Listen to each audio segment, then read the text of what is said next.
మహాభారతంలోని వనవాస కాలంలో అర్జునుడికి పరమశివుడికి మధ్య జరిగిన యుద్ధం అత్యంత ఆసక్తికరమైన ఘట్టం. దీనినే గీతార్జునీయం అని పిలుస్తారు. మహాభారత యుద్ధం కోసం శక్తివంతమైన ఆయుధాలు కావాలని అర్జునుడు హిమాలయాలకు వెళ్లి శివుడి గురించి తపస్సు చేస్తాడు. అర్జునుడి పరాక్రమాన్ని పరీక్షించడానికి శివుడు ఒక బోయవాడి కిరాతకుడి వేషంలో వస్తాడు. సరిగ్గా అప్పుడే ఒక రాక్షసుడు పంది రూపంలో అర్జునుడిని చంపడానికి వస్తాడు. అర్జునుడు, బోయవాడు, శివుడు ఇద్దరూ ఒకేసారి ఆ పందిపై బాణాలు వేస్తారు. ఆ పంది నా బాణం వల్ల చనిపోయింది అంటే, లేదు నా బాణం వల్ల చనిపోయిందని ఇద్దరు మధ్య గొడవ మొదలవుతుంది. అది కాస్త పెద్దగా యుద్ధంగా మారుతుంది. అర్జునుడు తన బాణాలన్నీ వేసిన బోయవాడిని ఏమి చేయలేకపోతాడు. చివరకు చేతులతో మల్ల యుద్ధం చేసిన బోయవాడి శక్తి ముందు అర్జునుడు నిలవలేక కింద పడిపోతాడు.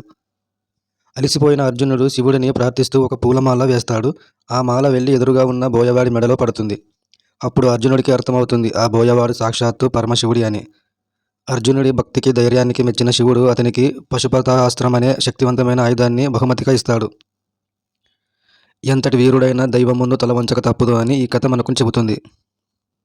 ఇలాంటి వీడియోలు కావాలంటే మన ఛానల్ని సబ్స్క్రైబ్ చేసుకోండి, లైక్ చేయండి, షేర్ చేయండి, కామెంట్ చేయండి.